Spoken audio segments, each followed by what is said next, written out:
Hello friends, welcome back to English with Jeniji. വീണ്ടും കുറച്ചുകൂടി സംശയങ്ങൾ ദൂരീകരിക്കുക എന്നുള്ളതാണ്. അപ്പം നേരത്തെ നമ്മൾ വരെ എന്ന അർത്ഥത്തിൽ TO2 ഉപയോഗിക്കാമെന്ന് പറഞ്ഞു. ഇപ്പം ടു ടൈമിന് ഉപയോഗിക്കും, സ്പേസിന് ഉപയോഗിക്കും, അതായത് പ്ലേസിന് ഉപയോഗിക്കും. പ്ലേസിന് ഉപയോഗിക്കുമ്പം അത് സ്വതന്ത്രമായിട്ട് ഒറ്റയ്ക്ക് ഉപയോഗിക്കാം. For example, I am going to Mysore. I am going to Mysore means ഞാൻ മൈസൂർ വരെ പോവുകയാണ്. I am going to the bank, ഞാൻ ബാങ്ക് വരെ പോവുകയാണ്. അപ്പൊ അവിടെയൊക്കെ ടു ഉപയോഗിക്കാം. സമയത്തിന്റെ കാര്യം വരുമ്പോൾ for example I work to 5 എന്ന് പറയില്ല. അപ്പൊ നമ്മൾ എപ്പോൾ തുടങ്ങി എപ്പോൾ വരെ എന്ന് പറയണം. അപ്പോൾ സമയത്തിന്റെ കാര്യത്തിൽ TO2 മാത്രമായിട്ട് ഉപയോഗിക്കാൻ പറ്റില്ല. I work from 10 to 5. I work from 10 to 5 അങ്ങനെ പറയണം. അതുപോലെ തന്നെ ഐ സ്ലീപ്പ് ഫ്രം 10 to 5. ഞാൻ 10 മണി വരെ, രാത്രി 10 മണി മുതൽ 5 മണി വരെയാണ് ഞാൻ കിടന്നുറങ്ങാറുള്ളത്. I sleep from 10 to 5. അപ്പോൾ അങ്ങനെയാണ് ആ ടൂവിൻ്റെ പ്രയോഗം. അതിനും വരെ എന്നുള്ള അർത്ഥമാണ്. ടൈമിന് ഉപയോഗിക്കാം, അതേപോലെ തന്നെ പ്ലേസിന് ഉപയോഗിക്കാം. ഒരേ ഒരു വ്യത്യാസം ഞാൻ പറഞ്ഞു കഴിഞ്ഞു. ഇനി ഇതിൻ്റെ കൂടെ നമുക്ക് പഠിച്ചു പോകാവുന്ന ഒരു ഇതാണ് സോ ഫാർ, ടിൽ നൗ. അപ്പം നമ്മൾ നേരത്തെ പഠിച്ച ടില്ലിന് ടിൽ നൗ, ടിൽ ദെൻ എന്നൊക്കെ ഉപയോഗിക്കാം. ടിൽ നൗ ഇപ്പോൾ വരെ, ടിൽ ദെൻ അപ്പോൾ വരെ എന്നൊക്കെ അർത്ഥത്തിൽ ഉപയോഗിക്കാം. അപ്പം ഇംഗ്ലീഷിൽ ഇതുവരെ എന്ന അർത്ഥത്തിൽ ഉപയോഗിക്കുന്ന വേറൊരു പദമാണ് സോ ഫാർ. അത് ഒരുപാട് സ്ഥലത്ത് നമ്മുടെ നിത്യ സംഭാഷണത്തിൽ എപ്പോഴും നമ്മൾ കേൾക്കുന്നതാണ്. സോ ഫാർ, SOFAR, 2 പദമാണ് സോ ഫാർ. അപ്പം അതിന് ചില ഫ്രേസസ് ഒക്കെ ഉണ്ട്. ഇപ്പം നമ്മൾ ചിലപ്പോൾ സ്റ്റോറീസ് ഒക്കെ വായിക്കുമ്പോൾ കാണാം സ്റ്റോറി സോ ഫാർ, കഥ ഇതുവരെ. അതായത് നീണ്ട കഥകളൊക്കെ പ്രസിദ്ധീകരിക്കുമ്പോൾ അതിൽ കാണാം സ്റ്റോറി സോ ഫാർ, കഥ ഇതുവരെ എന്നാണ്. അതുപോലെ തന്നെ സോ ഫാർ സോ ഗുഡ് എന്നൊരു പ്രയോഗം തന്നെ ഇംഗ്ലീഷിലുണ്ട്. നല്ലൊരു ഫ്രേസാണ് so far so good. How is everything, എങ്ങനെയുണ്ട് കാര്യങ്ങളൊക്കെ, എങ്ങനെയുണ്ട്? So far so good. അതിൻ്റെ അർത്ഥം എന്താ?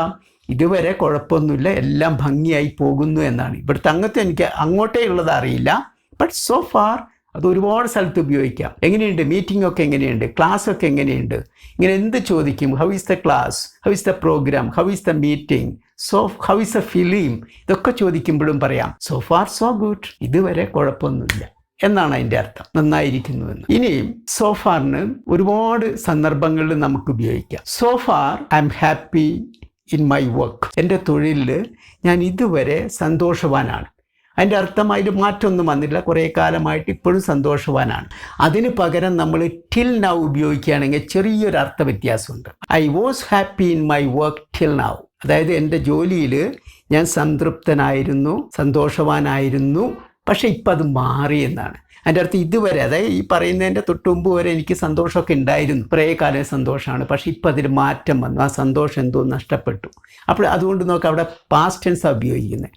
I was happy in my work till now. ഇതുവരെ എനിക്ക് സന്തോഷമായിരുന്നു. ഇനി വേറൊന്ന് പറയുകയാണെങ്കിൽ so far nobody has question me. സത്യം പറയട്ടെ, ഇതുവരെ ആരും എന്നെ ചോദ്യം ചെയ്തിട്ടില്ല. കാരണം ഞാൻ പറയുന്ന കാര്യങ്ങളൊക്കെ അവർക്ക് ബോധ്യപ്പെട്ടിരുന്നു, അവർക്ക് എന്നെ ഇഷ്ടമായിരുന്നു.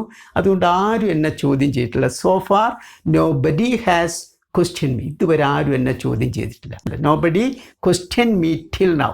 ഇതുവരെ എന്നെ ആരും ചോദ്യം ചെയ്തിരുന്നില്ല. വ്യത്യാസം കണ്ടില്ലേ? ഇതുവരെ ആരും എന്നെ ചോദ്യം ചെയ്തിട്ടില്ല എന്ന് പറഞ്ഞാൽ ആ അവസ്ഥ തുടരുകയാണ്. പക്ഷേ ചോദ്യം ചെയ്തിരുന്നില്ല എന്ന് പറഞ്ഞാൽ ഇപ്പം ആരോ എന്നെ ചോദ്യം ചെയ്തു. Somebody has question me. അപ്പോഴാണ് ഞാൻ പറയുന്നത് nobody question me till now എന്നുള്ളത്. അപ്പം ടിൽ നൗവും സോഫാറും തമ്മിൽ ചെറിയൊരു വ്യത്യാസമുണ്ട്. So far we haven't had any problems. ഇതുവരെ ഞങ്ങൾക്ക് ഒരു പ്രശ്നമില്ലായിരുന്നു, ഇതുവരെ ഒരു പ്രശ്നം ഉണ്ടായിട്ടില്ല എന്നാണ്. ഇതുവരെ ഒരു പ്രശ്നവും ഉണ്ടായിട്ടില്ല. So far we haven't had any problems. ഇതുവരെ യാതൊരു പ്രശ്നം ഉണ്ടായിട്ടില്ല. ഇനിയും ഇതുപോലെ തന്നെ തുടരുമെന്നാണ് ഞാൻ പ്രതീക്ഷിക്കുന്നത്. അതേസമയം we didn't have any problems till now. ഇതുവരെ യാതൊരു പ്രശ്നമില്ലായിരുന്നു, എത്രയോ കാലമായിട്ട് നല്ല രീതിയിൽ പോവായിരുന്നു. We didn't have any problems till now. ഇതുവരെ പ്രശ്നമില്ലായിരുന്നു. അതിൻ്റെ അർത്ഥം എന്താ? ഇപ്പം എന്തോ ഒരു പ്രശ്നം വന്നു വിട്ടിരിക്കുന്നു. അതുപോലെ anymore, what is the meaning of, what is the usage of anymore എന്നും ഈ സജേഷ് ചോദിച്ചിട്ടുണ്ട്. അപ്പോൾ അതിനുള്ള ഉത്തരം എനിമോർ 2 രീതിയിൽ ഉപയോഗിക്കും. ഒന്ന് ക്വാണ്ടിറ്റിയെക്കുറിച്ച്. Do you want anymore rice? അപ്പം നമ്മൾ ചോറ് വിളമ്പി, രണ്ടാമത്തേത് അല്ല കുറച്ചുകൂടി എനി മോർ റൈസ്, കുറച്ചുകൂടി ചോറ് വേണമെന്നാണ്. Do you want any more rice? Do you want any more tea? കുറച്ചുകൂടി ചായ വേണോ എന്നാണ് ഡു യു വാണ്ട്. ആ സമയം ചില സമയത്ത് do you want any more time? അയാൾ എന്തോ ചെയ്തുകൊണ്ടിരിക്കുകയാണ്. നിങ്ങൾക്ക് കുറച്ചുകൂടി സമയം ആവശ്യമുണ്ടോ? കുറച്ചുകൂടി സമയം. Do you want any more time? കാരണം തീർന്നില്ലെങ്കിൽ ഇനി സമയം തരാം എന്നുള്ള അർത്ഥത്തിലാണ്. Do you want any more time? അപ്പോൾ ഈ അർത്ഥത്തിൽ എനി മോർ ഉപയോഗിക്കാം. ഇനി രണ്ടാമത് എനി മോർ എന്നുള്ളതിന് എനി ലോങ്കർ. ഇത് രണ്ടും ഒരേ അർത്ഥത്തിൽ ഉപയോഗിക്കാൻ പറ്റും. നേരത്തെ പറഞ്ഞിടത്ത് എനി ലോങ്കർ ഉപയോഗിക്കും, പക്ഷേ ഇവിടെ ഉപയോഗിക്കാൻ പറ്റും. അപ്പോൾ ഇവിടെ എന്താണ് അതിൻ്റെ അർത്ഥം? ദർ വാസ് എ ചേഞ്ച്, ഒരു മാറ്റം സംഭവിച്ചിരിക്കുന്നു.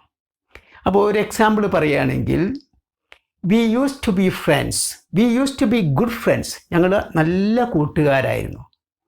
V use to be good friends but we are not friends, we are not friends any more, we are not friends any longer. അതിൻ്റെ അർത്ഥം എന്താണ്? ഇതുവരെ ഞങ്ങൾ നല്ല സുഹൃത്തുക്കളായിരുന്നു, പക്ഷേ ഇപ്പം ഞങ്ങൾ സുഹൃത്തുക്കളല്ല. ആ സുഹൃത്തുക്കൾ എന്നുള്ള അവസ്ഥ, നല്ല സുഹൃത്തുക്കൾ എന്നുള്ള അവസ്ഥ മാറിയിരിക്കുന്നു. അപ്പോൾ ഇപ്പം ഞങ്ങൾ നല്ല സുഹൃത്ത്, ഇപ്പോൾ വേണമെങ്കിൽ അറ്റ് പ്രസൻറ്റ് എന്നുള്ള അർത്ഥമാണ് ഇവിടെ എനി മോർ എനി ലോങ്ങർ എന്നുള്ളതിന്. പക്ഷേ അതിൻ്റെ ഈ അറ്റ് പ്രസൻറ്റ് എന്ന് പറഞ്ഞാൽ ഇപ്പോൾ എന്നാണ്. അപ്പോൾ ഇപ്പോൾ ഞങ്ങൾ നല്ല സുഹൃത്തുക്കളല്ല എന്ന് പറഞ്ഞാൽ നോട്ട് എന്നുള്ളത് കൂടി അവിടെ വരും.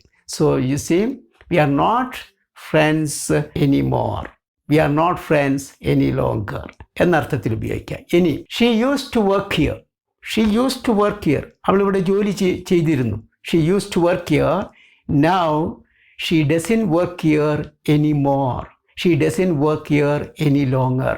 ഇപ്പോൾ അവളിവിടെ ജോലി ചെയ്യുന്നില്ല. അപ്പോൾ ഇവിടെ ചെയ്തിരുന്നു എന്ന ധ്വനി എനി ലോങ്കർ എനി മോർ എന്ന് പറയുമ്പം ഇവിടെ നേരത്തെ ഉണ്ടായിരുന്നു, നേരത്തെ അവസ്ഥയുണ്ടായിരുന്നു എന്നൊരു സൂചന അതിലുണ്ട്. അതാണ് ഇപ്പോൾ ഇവിടെ ജോലി ചെയ്യുന്നില്ല. ഓക്കെ, വേറൊരു example, any longer, not any longer, not any more എന്നൊക്കെ ഉപയോഗിച്ചതിന് പകരം നോ ലോങ്കർ എന്നൊരിത് ഉപയോഗിക്കാം. നോ ലോങ്കർ, നോ ലോങ്കറിൻ്റെ സ്ഥാനത്ത് നോ മോർ ഉപയോഗിക്കാൻ പറ്റില്ല. അവിടെ we are no longer friends, നമ്മൾ വേറെ പുതുതായിട്ടൊന്നും പറയുന്നില്ല.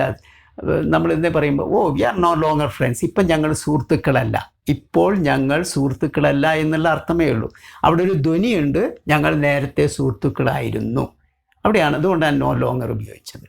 അതുപോലെ they know longer work here, they know longer work here, അവരിപ്പോൾ ഇവിടെ ജോലി ചെയ്യുന്നില്ല. They know longer work here, അവരിപ്പോൾ ഇവിടെ ജോലി ചെയ്യുന്നില്ല. അതിൻ്റെ അർത്ഥം നേരത്തെ അവരിവിടെ ജോലി ചെയ്തിരുന്നു എന്നാണ്.